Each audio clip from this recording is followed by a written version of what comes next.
right. Hello, everyone, and welcome to the Marshall W. Allworth Planetarium.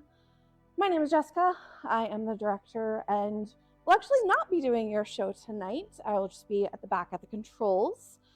Tonight's show is being led by Eric Norlin, who is president, right? That's it. Of the Arrowhead Astronomical Society. Before I turn it over to him, though, real quick, a couple of things. If you do need to leave anytime during the show, you're welcome to do so. You'll just exit through the same door you came in. Just, of course, be careful because it is dark in here. Bathrooms, if you need them, are down in the main entrance of the building by the big telescope. And if you have any questions throughout the show, feel free to ask. Putting you on the spot, Eric. Good. Yeah, so that's it from me, so I will turn it on over. Well, thank you, Jessica. Well, welcome everybody to the planetarium. A lot of you maybe have experienced the power of a rock. You can pick up a rock and throw it through a window and it busts the window and it's terrible. One time I was on a canoe trip and I was carrying a canoe and I saw a partridge beside me on the portage. And I picked up a rock and I beamed it and we had it for dinner that night. But a rock has a lot of power in it. And we're going to be talking about other kinds of rocks today, rocks from space. Now, everything you see in the night sky is a member of the Milky Way galaxy. And this is our galaxy that we are a part of, called the Milky Way. And we're not in the middle. There's a black hole in the middle. We're right about here. This is where the sun is. You could just say it's about halfway between the outer arm and the middle, and 26,000 light years from the middle. And so there's a lot of stars in the Milky Way, by maybe 400 billion. This is 100,000 light years across. So it's pretty good size. And here's a side view of the Milky Way, and this is the central bulge right there, the nucleus. And the sun is right about here. Like I said, it's just about 1/3 or 1/2 the distance to the center.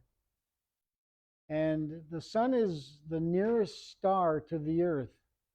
It's about 92 million miles away. And it takes light about 8 minutes to get to the Earth. And it has little planets that orbit around it. So now stars, they are born and they die. And here's the birth of a star, this sort of proto-nebula. And the sun is an average star, not a big, massive star. And so it will eventually begin to use up its fuel and swell up into a red giant, then become a planetary nebula, and then maybe a white dwarf. Now, other stars that are really big go through a little bit different cycle. They become red supergiants. And you could actually put the sun right about here and Mars right about here. These stars are huge. They're monsters. And what happens to them is they blow up significantly and become supernovas. And sometimes black holes are neutron stars. So stars go through cycles just like humans do. They are born in nebulas and go through phases to eventually planetary nebula. And this is a brown dwarf, just sort of uses up all of its fuel and fades away. So a solar system starts out with debris, like hydrogen that gathers and kind of rocky debris, leftovers from another star that went supernova. And this is the early sun right in here, surrounded by all this debris. And it eventually starts to clear the field as the star heats up. And there is a lot of rocks and stuff from the proto sun being developed. And that becomes part of the asteroid belt or planets. And so that's where a lot of the rocks that are around the solar system come from. And here is the early star like developing, and it has a lot of material around it that will become planets. The heavier material is nearest to the star. For instance, the planet Mercury and Venus and Earth. The lighter material is farther away, like gas giants like Jupiter and Saturn, Uranus and Neptune. So there's a lot of junk, surrounding that early star. And this junk becomes missiles for a young planet like Earth. Now, the early Earth had hypothetically a collision with Theia, this hypothetical planet that was in orbit around the sun, and for some reason or other, it collided with the early Earth. And it's significant because it creates the moon. And here's the moon in its early phase. Here's the formation of the moon. The Theia hits the Earth, sends all this ejecta around the early Earth, and then that forms into the moon. Anything larger in circumference than 300 miles in diameter turns into a sphere in space. So it can start out as an oblong chunk of rock, but over time it accumulates, and once it becomes about 300 miles in diameter, it turns into a sphere.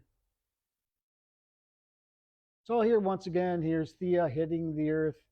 Now, lately, in the last few years, some geologists have located under South Africa and some kind of an anomaly, a chunk that doesn't seem to fit the geology of what should be under the continent of Africa. And they think it's parts of Theia. So that's kind of interesting. It would be some evidence, which there isn't much of, but the hypothesis seems to be pretty sound that that's what formed the moon, is that collision. Once again, just a depiction showing the Earth getting hit and then turning into the moon. Now, the Earth has been hit a lot.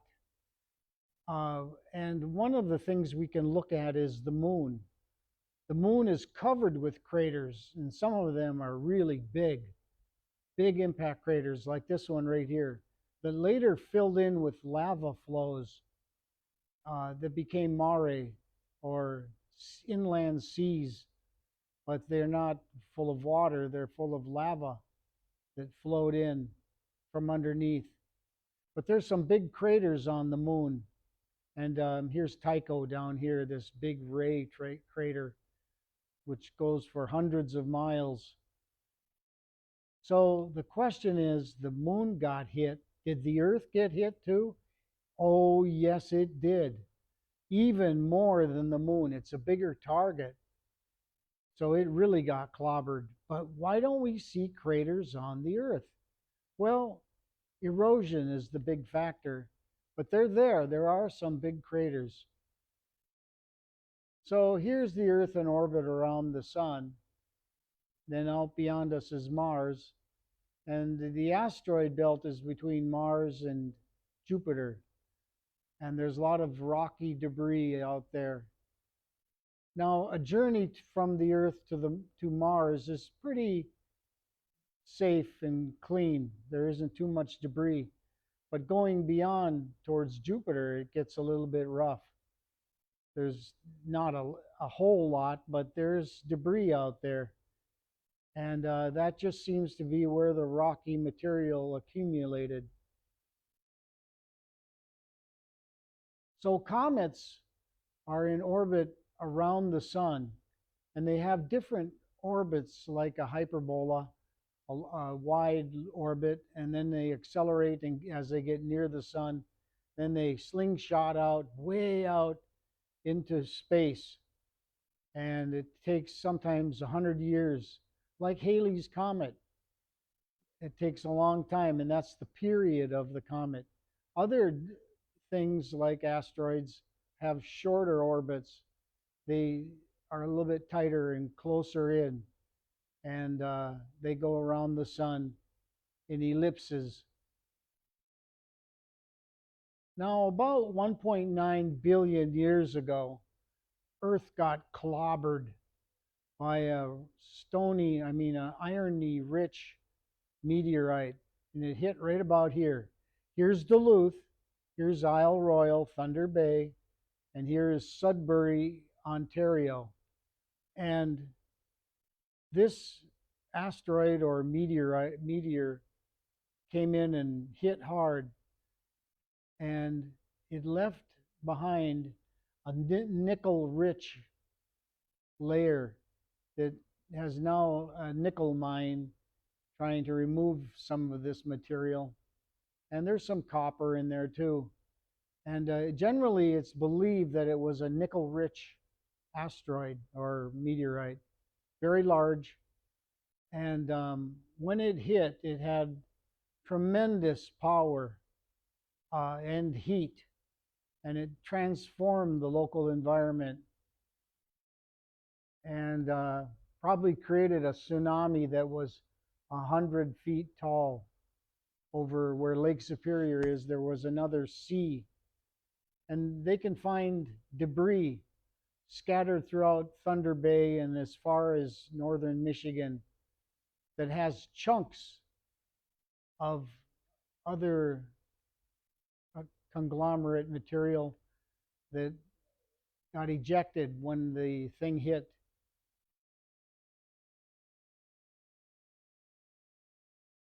So Earth has been hit a lot, and most of the craters are obscured by erosion, but there's a few out there. And when an asteroid or a meteorite hits the Earth, it's the equivalent of many megatons of nuclear blast. It releases a lot of energy because they come in at a significant velocity, something like 70,000 miles per hour. And again, like I was telling you, that if you throw a rock at something, it has a lot of power. And rocks from space really have some power. Here is a large crater that is about 10 miles wide in South Africa. And I believe it's called Vredefort, South Africa, an impact basin that's 180 miles across. 2 billion years ago, it was 15 kilometers wide. Well, I don't think that's quite correct, but anyways, it's evidence of a big basin that got clobbered long ago. It's one of the oldest too. Now, most of us know what happened to the dinosaurs. And it was a 6-mile rock that came in and hit the Yucatan Peninsula of northern Mexico. And it caused the extinction of the dinosaurs. It had a lot of energy released when it hit. And it transformed the environment. The climate changed. It was a very dramatic event. Of course, it was the demise of the dinosaurs. but it opened the door for our ancestors, the mammals. Now, we don't know exactly what the dinosaurs saw.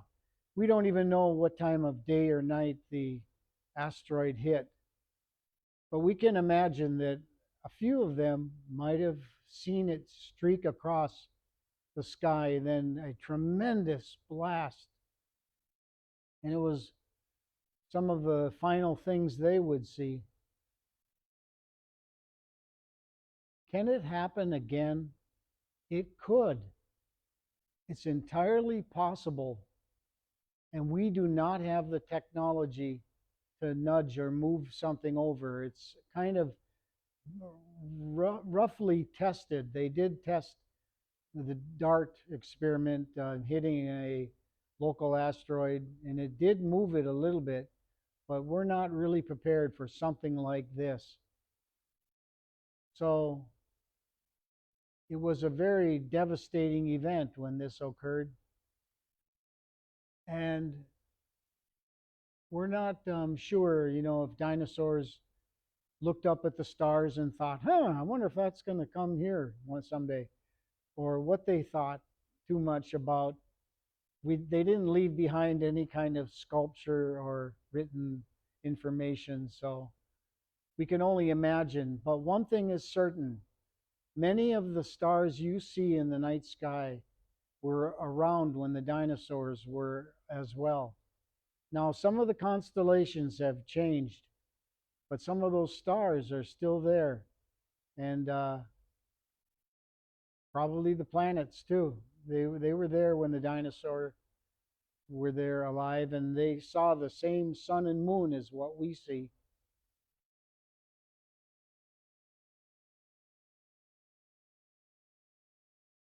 Now, when a large object hits the Earth, there is a shock wave, and it's traveling at hypersonic speeds, 1,000 miles per hour, and it's just very devastating. It's again like many hundreds of nuclear bombs going off. You wouldn't think a rock from space would have that kind of damage potential, but again, it's the velocity and that they are moving at that works into this equation. It's not that they're so big, it's just they're coming in at a tremendous speed, and it just creates shock waves that have a lot of devastation. And ejecta is thrown up way up high, and it eventually kind of blankets the Earth and changes the climate a little bit. So what a sight that must have been 65 million years ago. And in Texas, they have found piles of debris that was most likely deposited from a tsunami that moved for about 1,000 miles. And the tsunami must have crossed the Pacific Ocean and hit places like Africa after that event.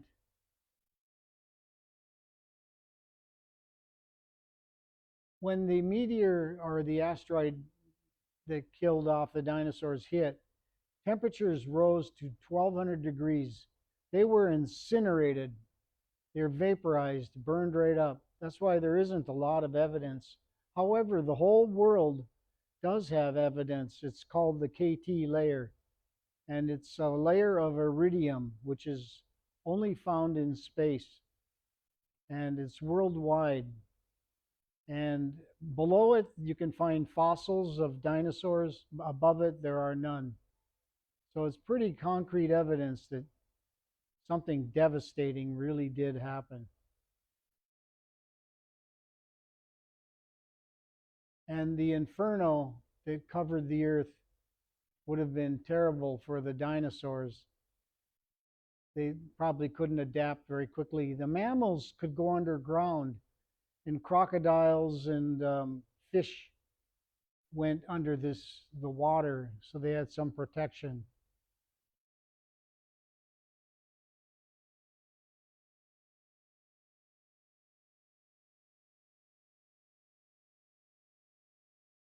So again, it's really a devastating kind of event that we don't want to have happen again.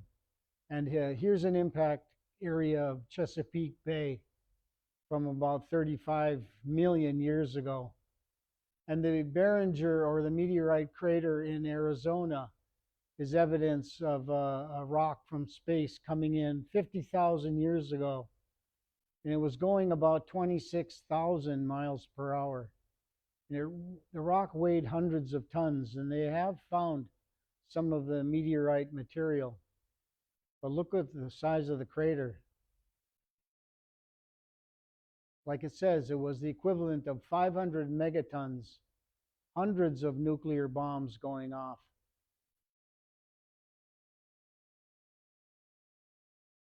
So how are we going to not let this happen again?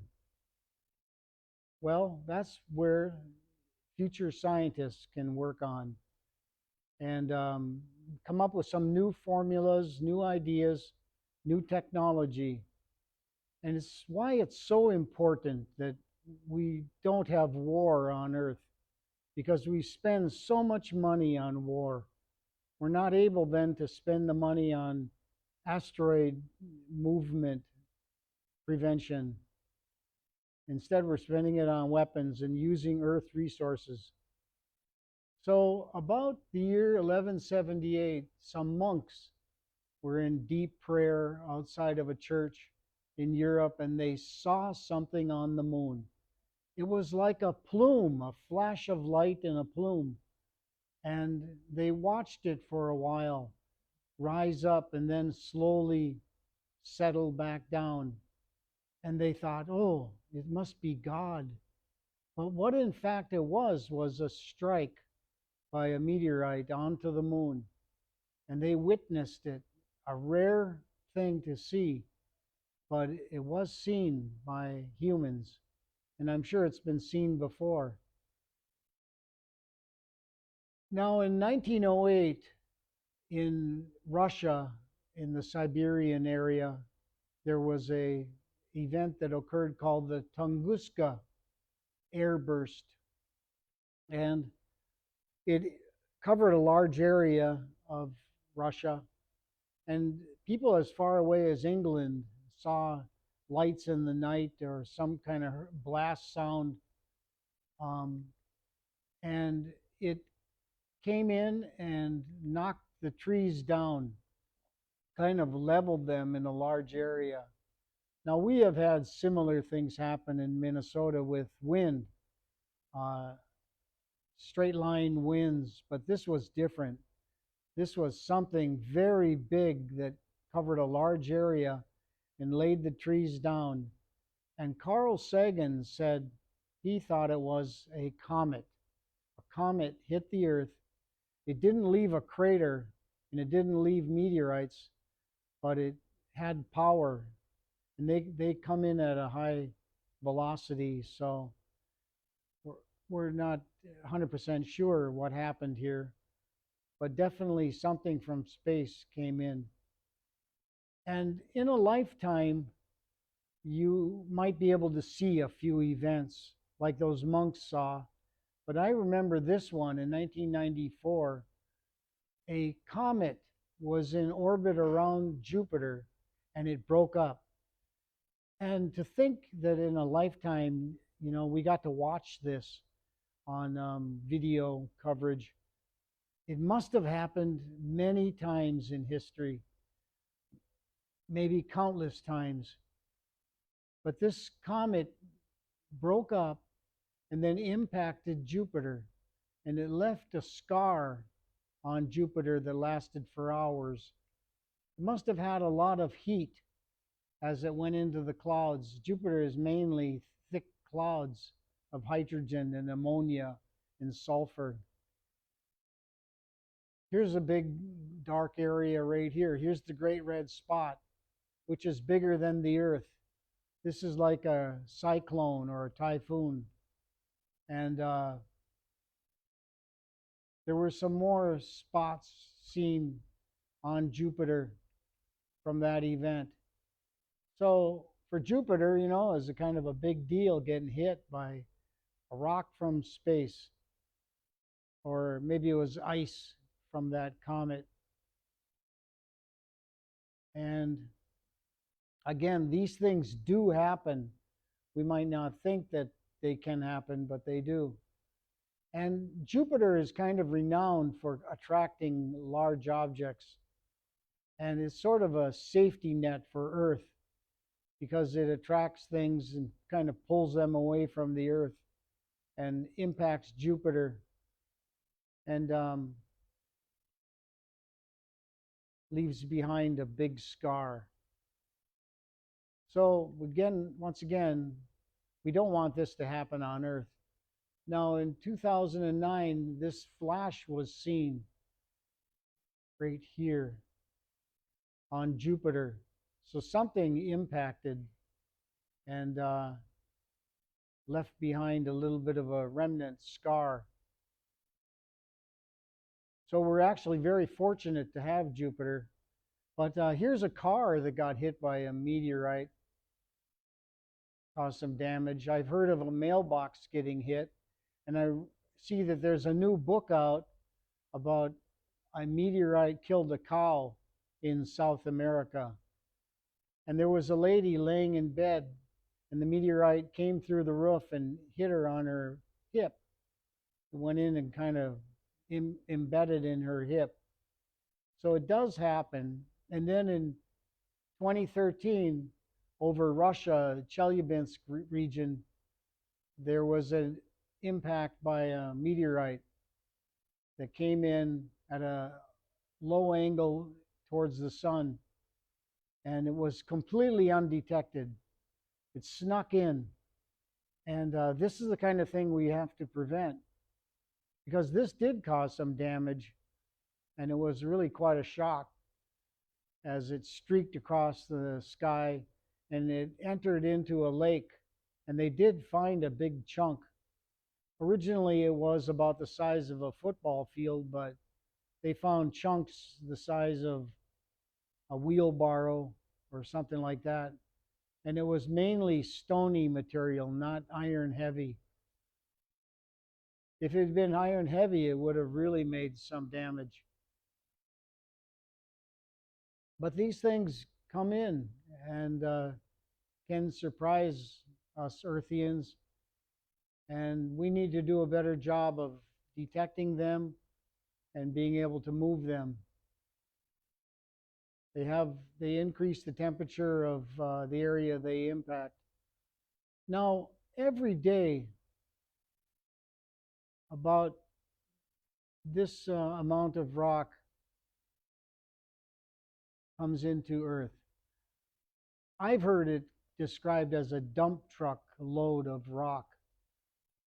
It comes into the atmosphere and hits the Earth every day. But on average, each day, 2 basketball rocks hit the Earth, about the size of a basketball. And every 2 weeks, a car-sized rock hits the Earth. So each year, 15,000 tons of rock enters Earth from space.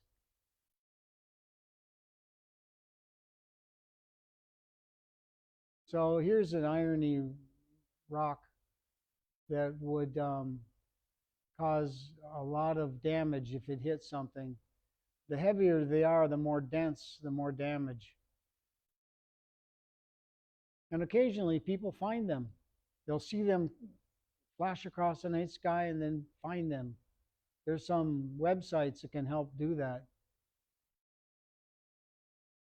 Now, it's going to take some ingenious technology to deflect these asteroids from hitting the Earth. But I think people can do it. They'll figure it out. Now, this was back in 2018 or so. A school bus size asteroid missed the Earth by 177,000 miles. Now it's 235,000 miles to the moon. So, you know, it's about 3/4 of the way to the moon. But that's close to the Earth. We don't want these things hitting us. They cause a lot of damage. And some of them have been known to pass below the space station.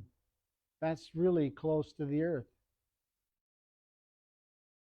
And it's possible that they could hit the space station or some other satellites in orbit around the Earth. So the odds are pretty rare that this kind of thing happens. But what can we do about asteroids? Well, one thing is maybe mine them. Go out in space, collect them, grind them up, make them into material to build silverware or cars or something. Manufacturing in space isn't a bad idea.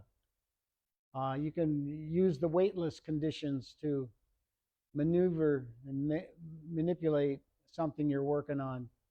And there are some asteroids that are pure platinum or titanium or magnesium or nickel, and they have a lot of value. But we don't have the technology to do this. And in fact, to send a spacecraft out to rendezvous with an asteroid is very expensive. It takes a lot of fuel. So we're not ready for that. But maybe someday, and it might be a way to kind of thin down the herd. Now, Apollo 17 landed on the moon in the Frau Moro region. And here's Harrison Schmitt doing some up-close observation of not an asteroid, but a piece of the moon. Something impacted over on the other side of this hill, and this piece of moon rock came tumbling down and landed right here. Now, isn't that cool? You could probably go to the moon and find big asteroids. So we know they've hit the Earth. We've got the scars and the evidence that they've hit planet Earth, and it will happen again. We just don't want to have the big one.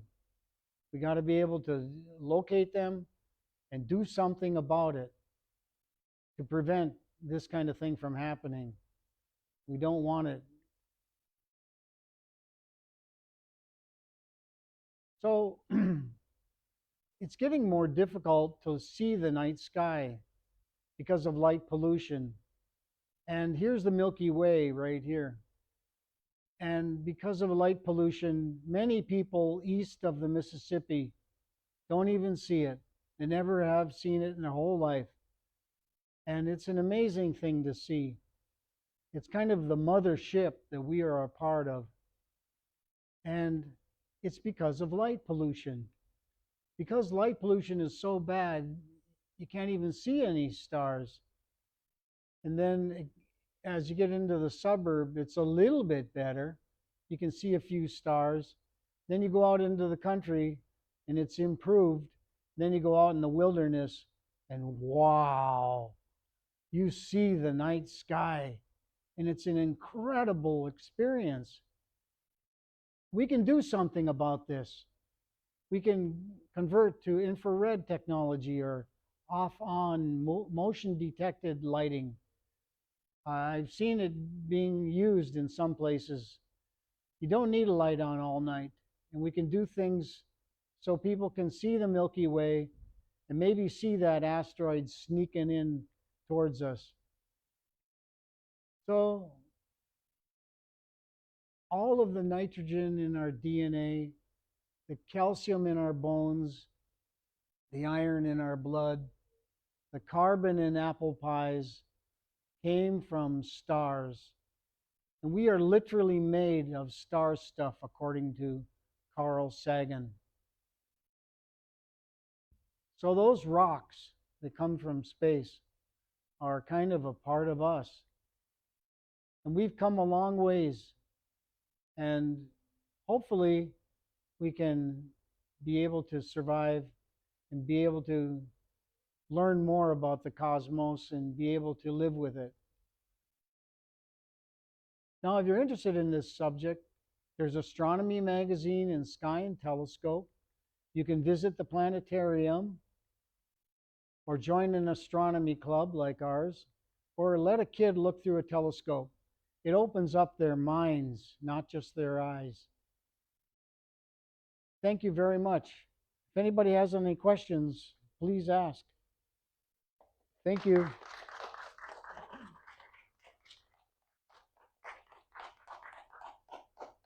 How many of you seen the Milky Way? Have you? Okay, good. Great. Well, I hope you can get out and see it this summer. If you go up to the top of the Gunflint Trail, that's pretty dark up there. And Tetegooch up on the North Shore beyond Silver Bay is pretty dark too. So we need to go towards dark sky to see it. But you can see it from the suburb of Duluth. So enjoy the summer and thank you very much, everybody. We'll see you later. Oh, I'll get the door.